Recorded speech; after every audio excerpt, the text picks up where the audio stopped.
Hello साथीहरू, कस्तो हुनुहुन्छ? सन्चै हुनुहुन्छ होला। मेरो यो सानो सर्ट भिडियो लिएर आएको छु आज पनि म।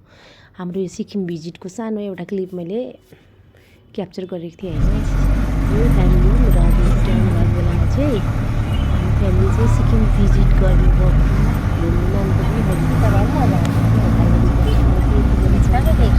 आज पोस्ट गर्दैछु।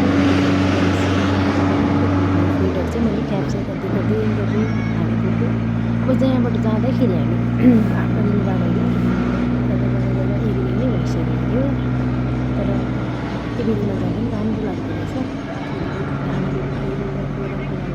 क्याप्चर गर्दै जाँदा त्यहाँबाट हामी गएर एउटा होटलमा स्टे गऱ्यौँ होइन, एमजी मार्टकै छेउमा अलिकति माथि।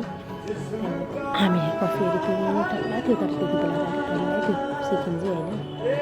त्यहाँबाट एकछिन फ्रेस भयौँ होइन, कतिजना फ्रेस भएर कफी सफी पिएर चाहिँ हामी सबैजना रेडी भएर चाहिँ हामी फेरि फ्यामिली चाहिँ यसो घुम्नु जाउँ भनेर चाहिँ एमजी मार्कतिर घुम्नु गयौँ इभिनिङमा चाहिँ।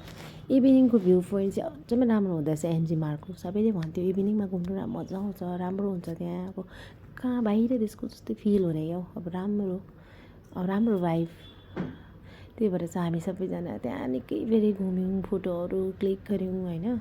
अरूले पनि हामीलाई फोटोहरू क्लिक गर्न लगायो, हामीले लगायौँ, रिल्सहरू बनायौँ होइन। त्यहाँको फुडहरू हामीले इन्जोय गऱ्यौँ। धेरै रमाइलो थियो त्यो साहस चाहिँ। मेरो नानी र हस्बेन्डको चाहिँ मैले फोटोहरू क्लिक गर्दै थिएँ यहाँ चाहिँ यति बेला चाहिँ। त्यहाँबाट हामी यताउति घुम्दै कहाँदेखि अब वक गर्दै जाँदा चाहिँ मजा आउँदो रहेछ। यता अरूदेखि परसम्म के हेर्दै त्यहाँ राम्रो कुरोहरू पनि रहेछ हेर्नुको लागि क्या। त्यही पनि एकपल्ट भिजिट गर्नुहोस्।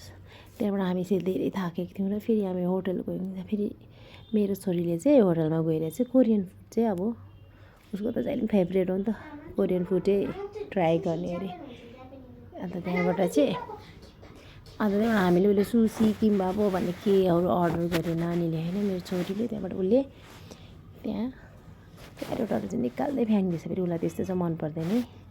त्यहीबाट हामी दुईजनाले एकछिन इन्जोय गऱ्यौँ हस्बेन्ड वाइफ होइन। एकछिन रिल्सहरू बनायौँ, खानासाना खायौँ। त्यहाँबाट चाहिँ हामी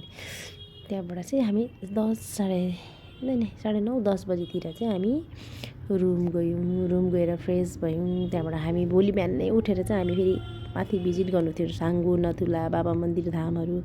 त्यहीबाट हामी बेलुका अलिकति जाडोले गर्दा अलिकति वाइन पिएर चाहिँ हामी सुत्यौँ। ओके गाइस, बाई बाई, आजको लागि यति नै।